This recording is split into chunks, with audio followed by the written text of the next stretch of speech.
त्याच पावलावर चालण्याचं काम मुस्लिम लीगचा दुसरा भाग म्हणजे आता उबाटा हे राम मंदिराच्या निमित्ताने भाषा करते। स्वतः मुख्यमंत्री असताना अजान स्पर्धा घेणारा हाच उद्धव उल हक आता मोठा आहे ना, मंदिरामध्ये जाऊन महाआरत्या करण्याची आठवण येते। कोरोनाच्या काळात जे नियम मंदिरांना लावले, जे नियम मुख्यमंत्री असताना हिंदू सणांना लावले, ते कुठलेच नियम त्यांनी कधी मशिदीला आणि अन्य ईद आणि ह्या सगळ्या कधीच सणांना लावलेलीची हिंमत केली नाही। आणि म्हणून आता हे जे काय राम मंदिराच्या विरोधात जो काय हा बोंबलतोय, ते पाकिस्तानमध्ये बसलेला त्याच्या सगळ्या अफवांना खुश करण्यासाठी याचं नियोजन आहे। हिंदूंची बदनामी करणं, हिंदू राष्ट्राची बदनामी करणं, यासाठी ह्याच्यासारख्याच पाकिस्तानी एजंटला सुपाऱ्या दिलेल्या आहेत। आणि म्हणून आता राजकीय धर्मांतर झालं असलं तरी हिंदू राष्ट्राला बदनाम करण्यासाठी ही सगळी आता नवीन नौटंकी यांनी सुरू केलेली आहे।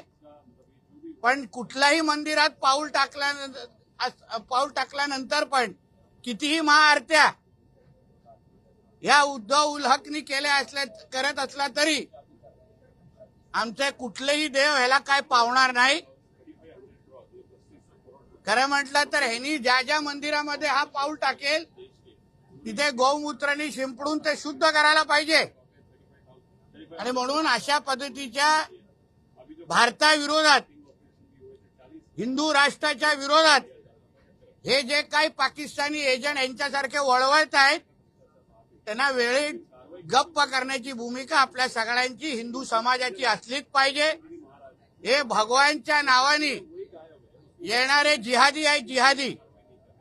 आणि म्हणून या जिहाद्यांना गप्प बसवण्याचं काम हिंदू समाजाने करावं, एवढं ह्या निमित्ताने सांगेन।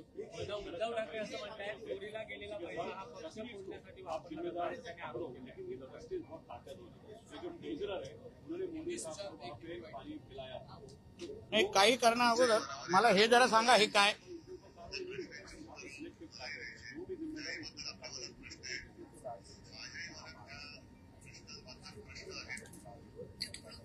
ऐकलं का?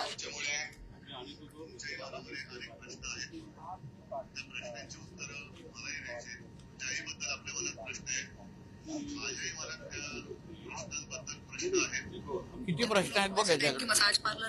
हे असा वेड्याचा बाजार आहे, वेड्याच्या बाजाराचा प्रमुख त्याला उद्धव उल हक म्हणतात। आणि म्हणून हिंदू समाज अशा पद्धतीचे असंख्य इस्लामिक आक्रमण हे आतापर्यंत हाणून पडत आलेलं आहे।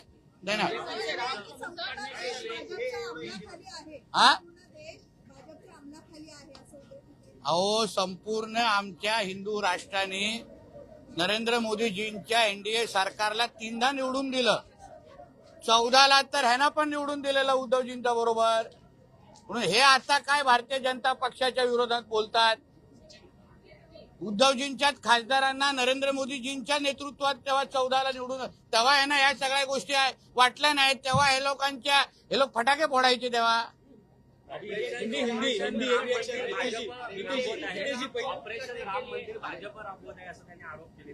ऑपरेशन काय? आम्हा लोकांना ऑपरेशन करण्यासाठी आमच्यासाठी राम मंदिराचा मुद्दा नसतो, आस्थेचा विषय आहे। निवडणुकापुरतेचा आमच्यासाठी राम मंदिर हा विषय नाहीये। हिंदू राष्ट्रामध्ये राम मंदिर हा आस्थेचा विषय आहे।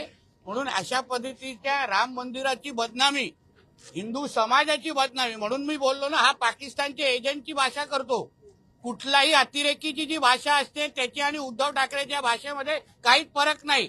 त्यांना पण भारताची बदनामी करायची आहे आणि या उद्धव उल हकला पण तेच करायचं आहे। मराठी झालं तुमचं काय होतं ना, तुम्हाला लाज वाटली वाटतं,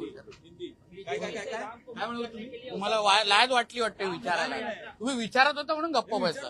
अरे विचार ना बाबा, हिंदी में पूछना है, बोले चलो।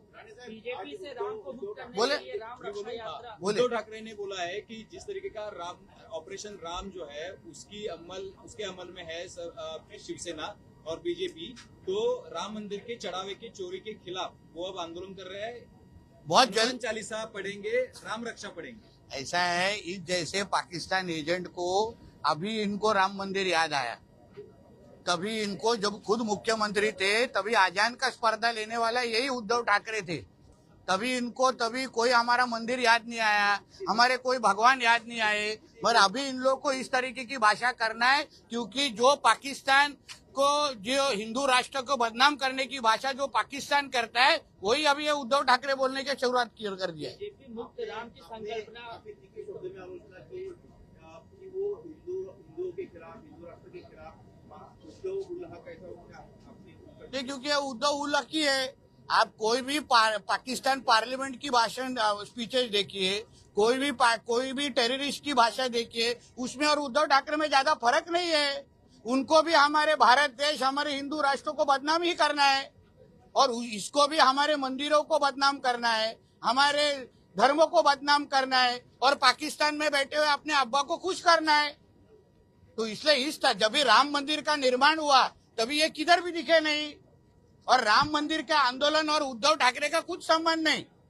तभी वो कैमरा साफ करते थे मातोश्री में बैठ के, बाला साहब ठाकरे जी और सब भारतीय जनता पक्ष, राष्ट्रीय स्वयंसेवक, ये लोग सब में साथ में आके तभी उन्होंने आंदोलन किया। उसका और उद्धव ठाकरे का कुछ संबंध नहीं है। आपने कहा अभी मंदिर में जाने से कोई फायदा नहीं होगा और जहाँ जाएंगे और गोमूत्र से साफ करेंगे। क्योंकि इस तरीके का बहरूपिया, इस तरीके का ढोंगी आदमी अगर हमारा धर्म भ्रष्ट करने के लिए अगर हमारे पवित्र मंदिरों में कदम रखेगा तो उसको साफ करना ही चाहिए ना, गौमूत्र के साथ पवित्र करना चाहिए। बीजेपी मुक्त राम की बात कर रहे हैं उद्धव ठाकरे, बीजेपी मुक्त राम की बात कर रहे हैं, बीजेपी से राम को मुक्त करने की बात उद्धव ठाकरे। देखिए, भारतीय जनता पार्टी, ये सब पार्टियों के होने के पहले हम एक हिंदू है।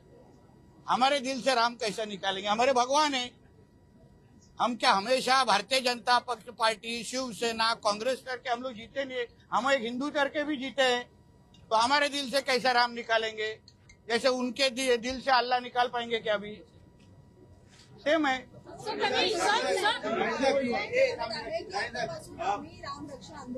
कोण अरे पण उद्धव ठाकरे आणि राम देवाचा काही संबंधच राहिलेला नाहीये. त्याचं राजकीय धर्मांतर झालेलं आहे, आणि राजकीय धर्मांतर झालेल्या व्यक्तीने आमच्या धर्माच्या बाबतीमध्ये काहीच बोलू नये अशी भूमिका आमच्या सगळ्यांची आहे. असंही म्हटलंय की अमित शहा जरी आमच्यासोबत आले तरी आम्ही त्यांच्यासोबत अयोध्येला जाऊ, भाजप आमच्या सोबत आली तरी देखील आम्ही. बघा, एक लक्षात घ्या, हिंदू म्हणून एक दुसऱ्याबरोबर एकत्र येऊन आमच्या कुठल्याही मंदिरात जाण्यामध्ये चूक नाही ना. आम्ही जेव्हा कुठल्याही मंदिरामध्ये पाऊल टाकतो, आम्ही आमची पद, आमच्या पक्षाची ओळख ही सगळे त्या मंदिराच्या बाहेर ठेवून एक हिंदू म्हणून त्या मंदिरात जातो. मग अमित शाह साहेब असतील किंवा कुणीही असेल, उद्या माझ्या बरोबरी अगर त्यांना मंदिरामध्ये जायची इच्छा असेल ना, कोण नाही सांगणार नाही त्यांना, मी घेऊन जाईन त्यांना. कदाचित परत धर्मांतर करीन, घर वापसी करून टाकीन त्यांची. हिंदू आणि राम भक्तांना त्यांनी आवाहन केलंय रविवारी दादरमध्ये जमण्यासाठी. किती लोक जमतील असं वाटतं? बघा, एक लक्षात घ्या, किती लोक आणि आता उभाटाचा काही संबंध राहिलेला नाही. मुद्दा असा आहे, आमच्या मंदिरांमध्ये जमण्यासाठी आम्हाला कुठल्या तरी उद्धव हकला आवाहन करण्याची गरज नाही. आम्ही रोज मंदिरात जातो, रोज तिथे नतमस्तक होतो, रोज आमच्या देवाची पूजा करतो. त्यासाठी ह्या अशा पद्धतीच्या जिहाद्याला येऊन आम्हाला सांगण्याची गरज काय आहे? आम्ही तसंही आमच्या मंदिरात जातो. त्यांनी तर आता तारीख ठरवलेली आहे, आम्ही तो रोज मंदिरात जाणाऱ्यापैकी आहोत ना. मग राणे साहब, संजय राउत ने इसके पहले उद्धव ठाकरे प्रेस कॉन्फ्रेंस के पहले उन्होंने कहा कि बीजेपी ने राम मंदिर को अंडरवर्ल्ड बना दिया है, और बीजेपी को मोहम्मद गज ने भी कहा कि ये जो राम मंदिर को लूट रहे हैं. देखिए, ऐसा है, उनके जो कुछ अभी हमारे संजय राजाराम राउत जो बोलते हैं ना, उसको कोई सीरियसली लेता नहीं है. ऐसा है, इसलिए उन्होंने कुछ भी भारतीय जनता पार्टी के बारे में बोला, वो अपना सामना से पगार चालू रहना चाहिए इसके लिए बोलते हैं. तो अभी ये उम्र में उनका पगार चालू रहे, बाद में पेंशन भी मिले, ऐसे मेरा उनकी शुभकामनाएं. ये भी कह रहे हैं कि पावर का गलत इस्तेमाल हो रहा है, और जिस तरीके से बृजभूषण सिंह और वीरेंद्र शास्त्री है वो भी बोलने से डरते हुए नजर आ रहे हैं. पावर का गलत इस्तेमाल 14 से 19 तक नहीं हो रहा था क्या? तभी तो हर तरीके के साथ में हो रहे थे। और जब भी वो खुद मुख्यमंत्री थे तो पावर का बहुत अच्छा इस्तेमाल किया। हमारा घर तोड़ना है, देवेंद्र जी फडणवीस जी को अरेस्ट करना है, वही तो पावर का गैर फायदा कैसा लेना है, वो उद्धव जी उसका पीएचडी किया है उसके अंदर।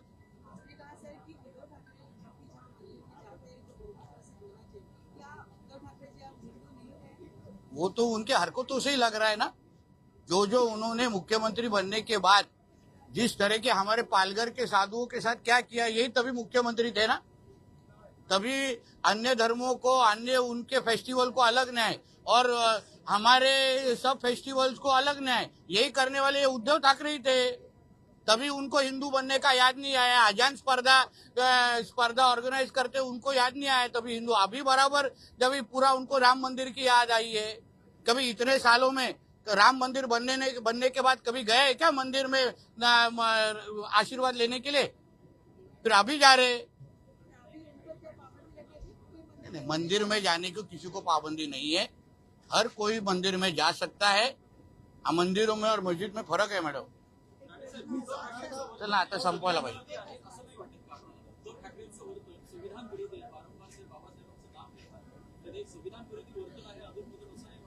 त्यांच्या वर्तनाकडे मी जास्त लक्ष देत नाही।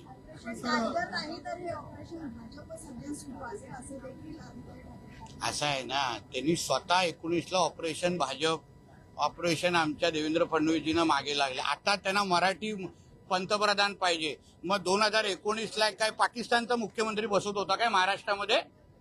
मग तेव्हा देवेंद्र फडणवीस यांच्या विरोधात कशाला षडयंत्र केलं?